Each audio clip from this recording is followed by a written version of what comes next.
Marnie is a personal trainer. She trains 4 to 5 times per week, multiple cardio sessions, multiple weight training sessions. She knows how to train. It is literally her profession. And she had been struggling with her own weight loss for years. She'd done every single short-term challenge going. She'd tried restriction. She'd tried tracking. She tried various approaches, including ones she herself actually recommended to clients. Now, none of this produced lasting results. And the irony, well, it wasn't lost on her. In 6 weeks, not a complete physical transformation, but something way more important than that, Marnie found the specific nutritional blind spots that had been sabotaging her results for years. She installed a structure that worked with her training rather than working against the training load that she had. And she did what no short-term challenge had ever managed to do. She stopped cycling. She actually stopped starting over. And in this video, I'm going to show you exactly what we found and exactly what we changed, because I think this story is relevant to a lot more people than just fitness professionals. I'm Loz Antonenko, health and performance coach, and the pattern Marnie came to me with, training hard, doing all the right things, still not seeing results, is just one of the most common patterns I work with. It's also, in my experience, one of the most frustrating, right? Because the person experiencing it is not lazy. They're not unmotivated. They're working harder than most people and just getting less back. The issue is almost always not the training. It's actually the nutrition, specifically the parts of nutrition that the person doesn't know that they're getting wrong, right? Because the gaps are hidden inside habits that look on the surface completely fine. And that's what Marnie had, right? And that's what we found. By the end of this video, you're going to understand what a nutritional blind spot is and the 4 most common ones that sabotage high activity women, why the sequence and timing of eating matters just as much as what you eat, and the framework we use with Marnie to build something designed to last not 6 weeks, but the rest of her entire life. Here's the structure. First, I'll walk you through Marnie's situation and specifically what the assessment revealed, because the details matter. Then I'll take you through the 3 pillars: the nutritional blind spot audit, the strategic fueling architecture we built for her, and what I call the long game, which is the mindset shift that actually is the most important thing that she took away. Then her results and exactly where to start if this sounds like your situation. So let's go. When Marnie came to me, she had a training schedule that most people would consider quite impressive. 4 to 5 sessions per week, a combination of high intensity cardio and structured weight training. She was fit, she was strong, and she was genuinely committed, but she wasn't losing weight. And she'd been in that position for long enough that she'd started to wonder whether her body just didn't respond to things the way that it should. Marnie had done multiple 12-week challenges. And what would happen is the weight would come off temporarily. And then when the challenge ended and the rigid structure was removed, it'd come back. Sometimes all of it, sometimes more. She was also, as a fitness professional, surrounded by the weight loss conversation constantly, right? Other trainers, clients, the culture of the gym. She was watching people lose weight and maintaining it while she, who was doing more than most of them, she kept cycling back to the beginning. Really, she was exhausted by it, not physically, because she had the training for that, but emotionally exhausted by the trying, the starting over, the not understanding why. When I ran Marnie through a full nutritional assessment, 4 very clear patterns emerged, and none of them were dramatic.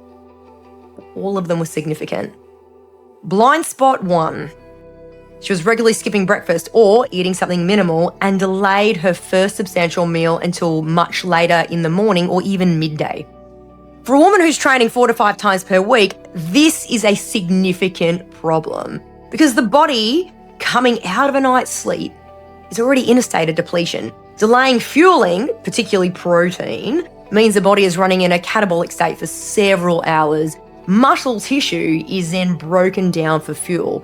Cortisol, well, it stays elevated, and by the time the first real meal arrives, the body is in a reactive hunger state, right? Making overconsumption at dinner basically inevitable.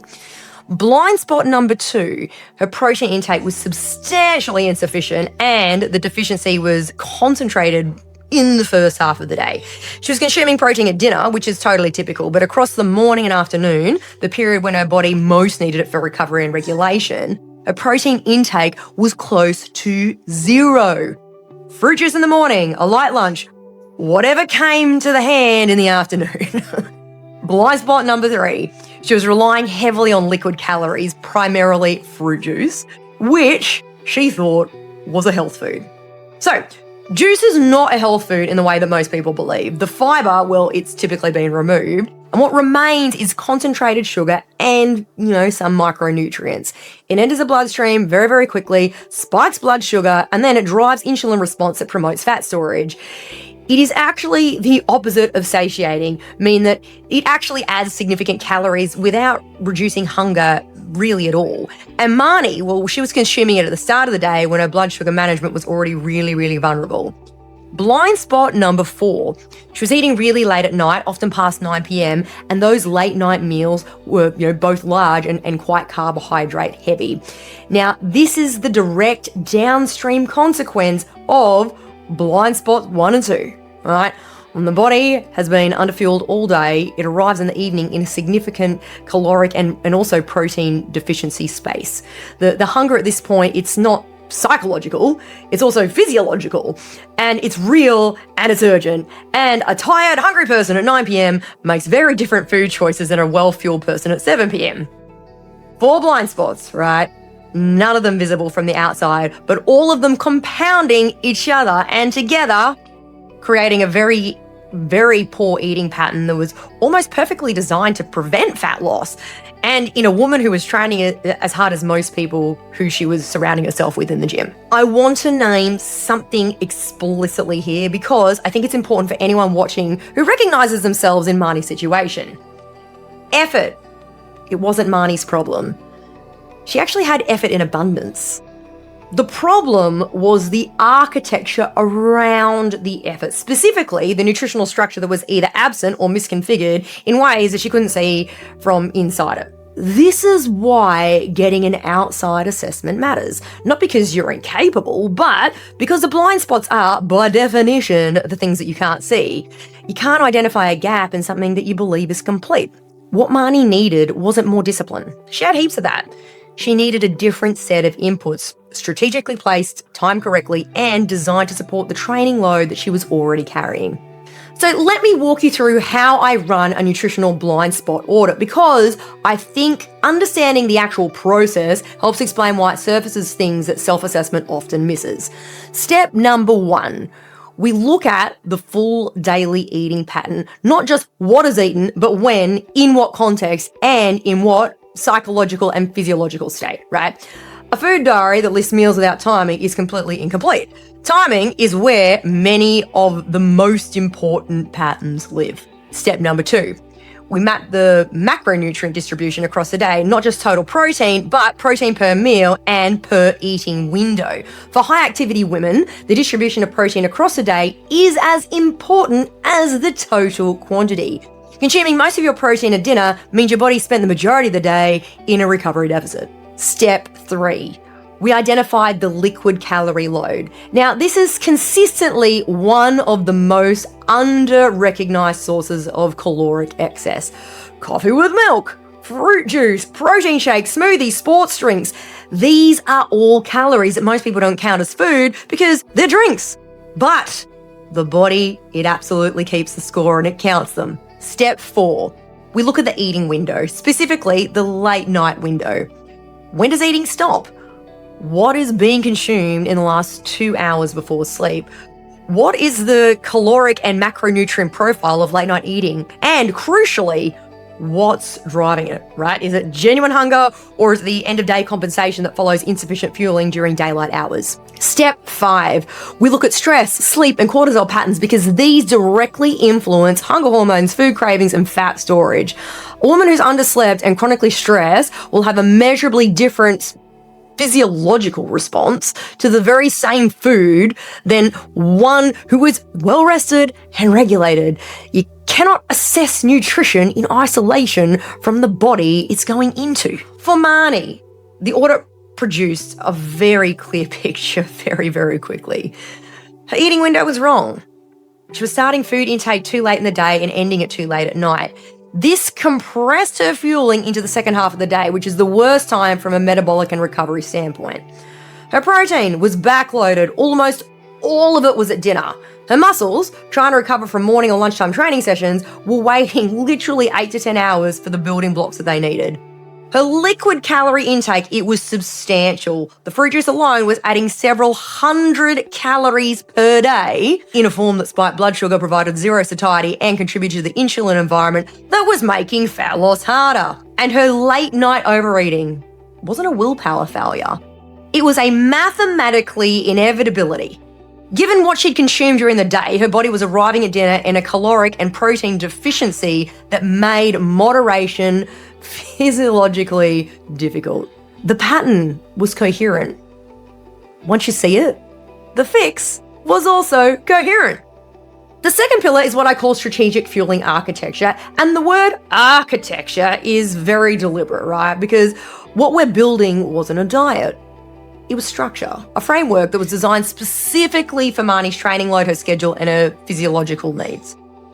Diets are temporary. Architecture, it's permanent. And that distinction alone was the entire point. The first structural change was breakfast, a protein-anchored meal within 1 hour of waking every single day, non-negotiable. No juice, no fruit alone. A meal. Eggs, Greek yogurt with protein, cottage cheese, a protein smoothie on the most time-pressured mornings.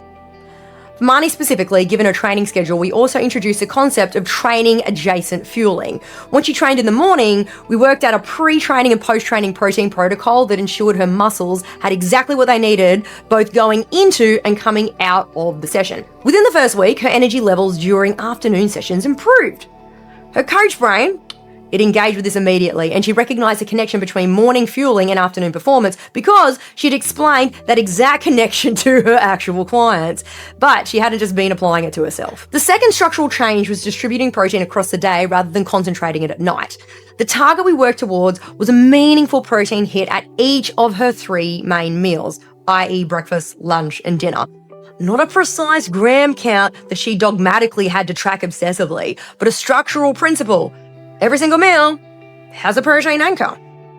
The practical effect of this was twofold, right? First, her body had a consistent supply of amino acids for muscle repair through the day, which was critical given her training frequency.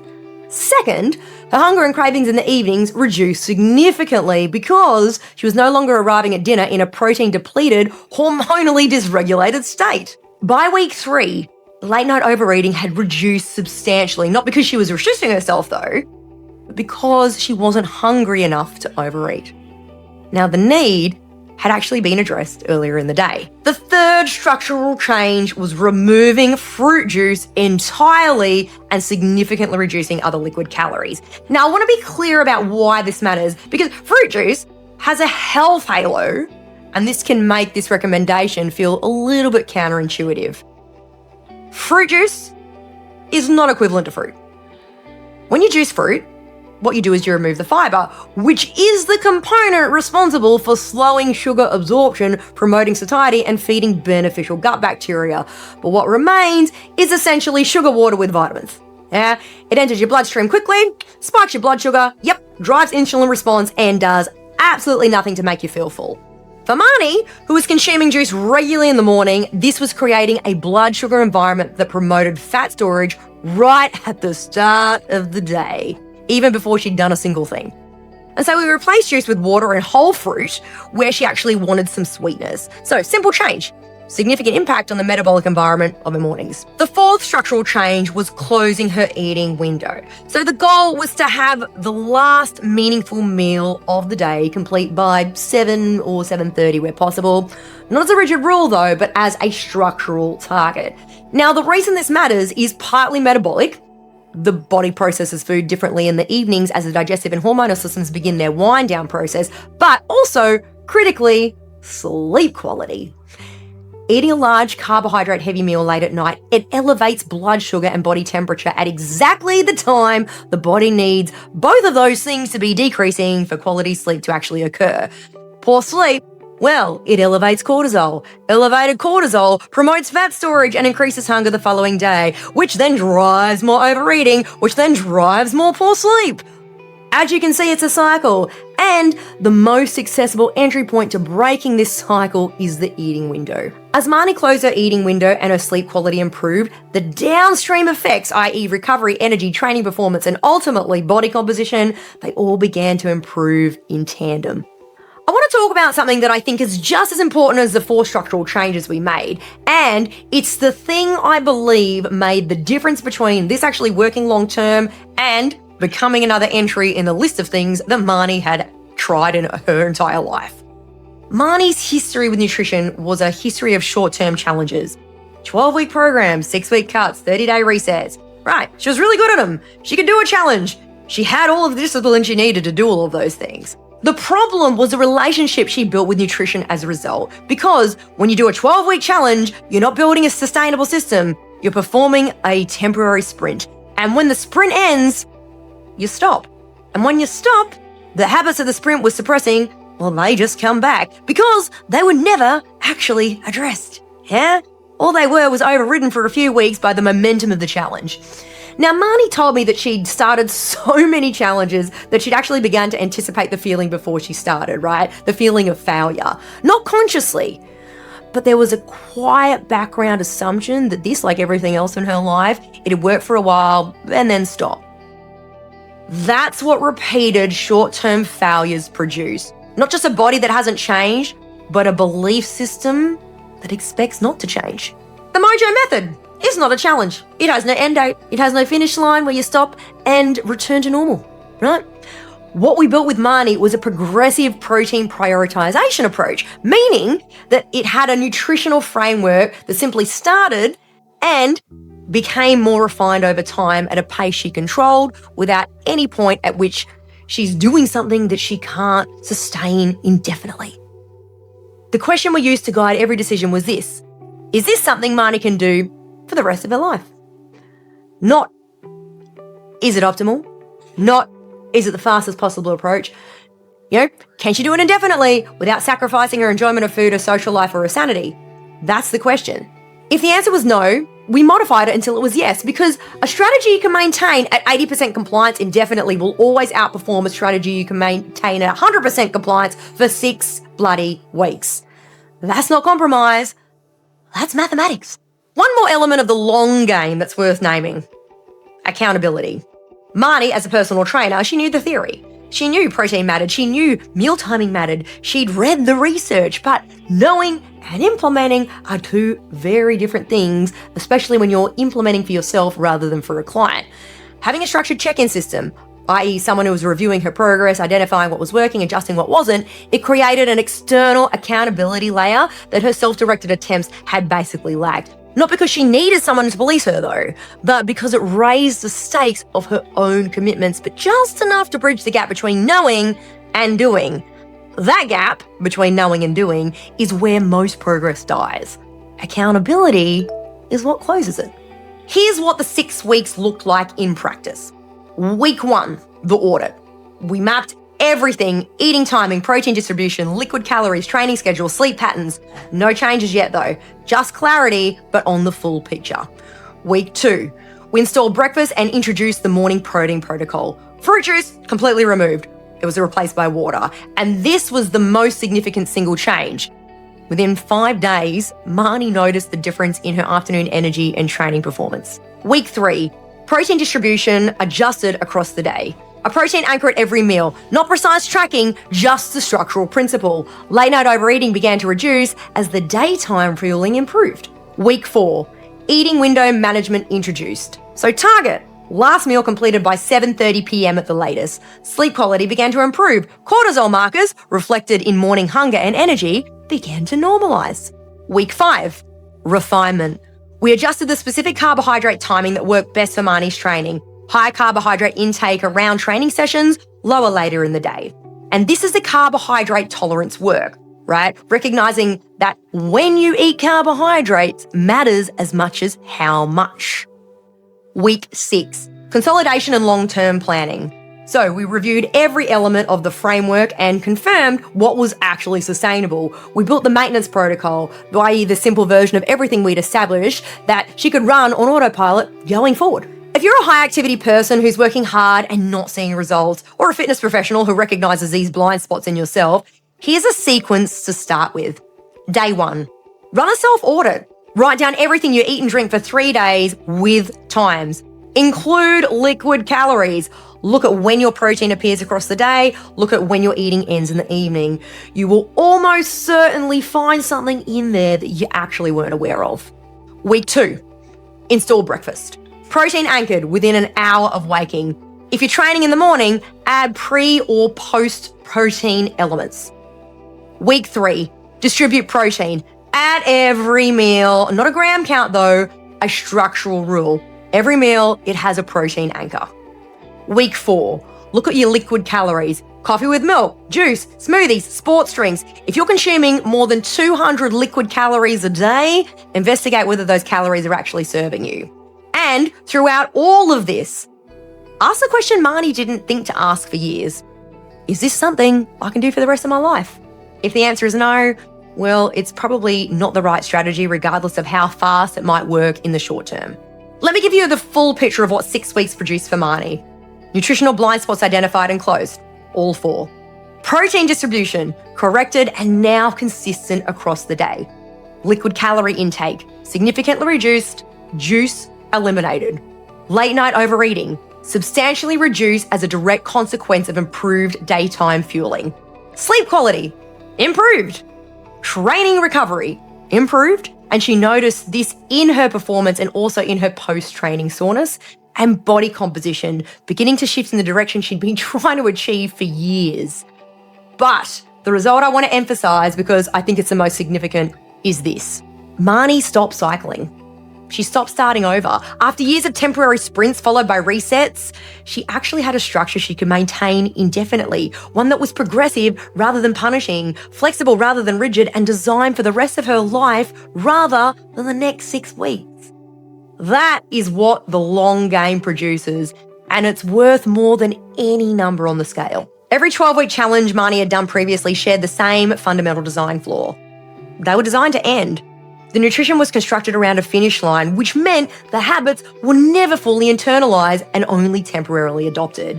The Mojo method, it has no finish line.